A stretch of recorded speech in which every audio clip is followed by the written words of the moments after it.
Cube Radio. Salut, c'est Charles Tran avec l'équipe dans 5 minutes. On s'intéresse aux sciences, à l'histoire et à l'actualité. Aujourd'hui, on parle de rhume, toux, morve, éternuement. C'est pas le fun, mais est-ce qu'on peut mourir de ça? On sait qu'on peut mourir de la grippe. La grippe espagnole aura tué 50 millions de personnes en 1917-1918, mais le rhume? Élise Jeté s'est penchée sur cette question.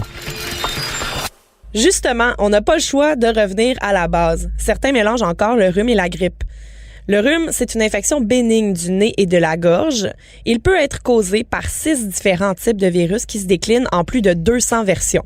Éternuement, maux de gorge, écoulement nasal et congestion nasale sont à prévoir, ainsi que quelques gémissements de désagréabilité tels que « Ah, je me sens pas bien » ou « Fais-moi donc une tisane, je file pas ».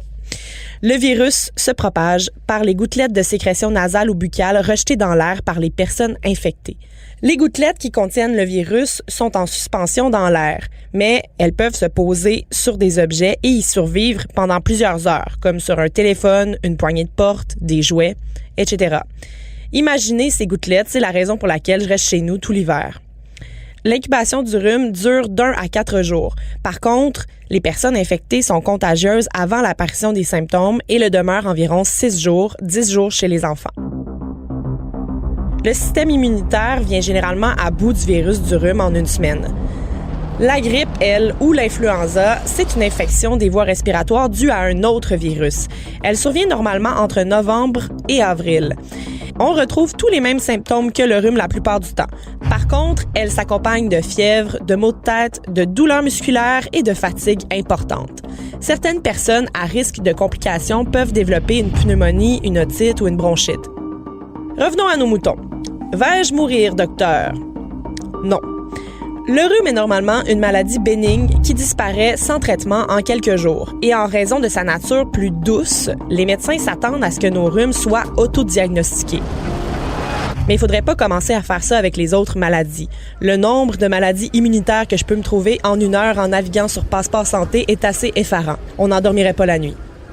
En fait, le rhume peut être mortel si on a déjà des prédispositions qui nous rendent plus faibles d'emblée.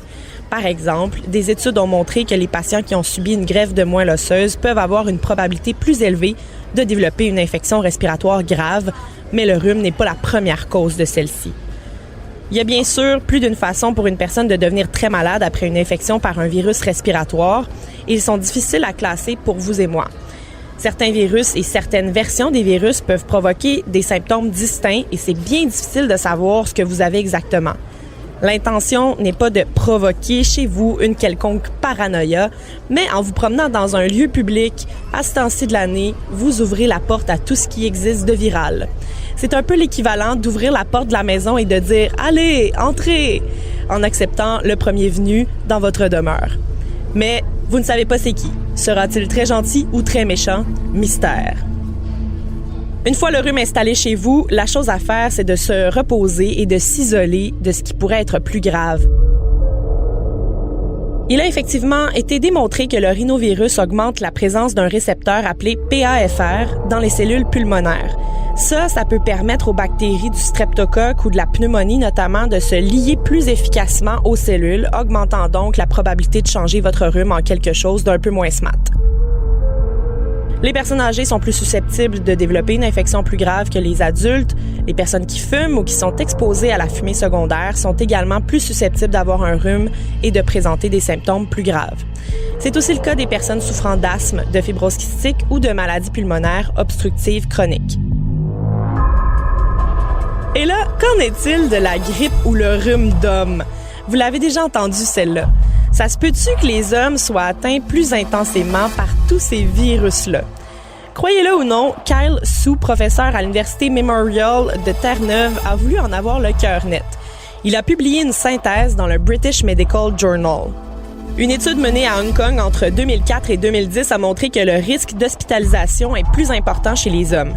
Et aux États-Unis, on a mis en évidence que la grippe tue davantage d'hommes.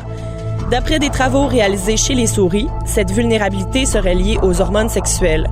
Les mâles contaminés présentant des taux élevés de testostérone ont plus de misère à se débarrasser de l'influenza, tandis que les femelles ayant un taux important d'estrogène se remettent plus vite. La testostérone réduirait en fait la force de la réaction immunitaire chez l'homme, qui aurait donc moins de facilité à produire des anticorps. Donc, ce n'est pas juste du sexisme ordinaire. La grippe d'homme existe pour vrai. Je ne suis juste pas certaine que ça leur donne le droit de chialer plus fort. Oui, ça nous donne le droit de chialer plus fort. Merci beaucoup, Élise Jeté, pour ces précisions. C'était en 5 minutes.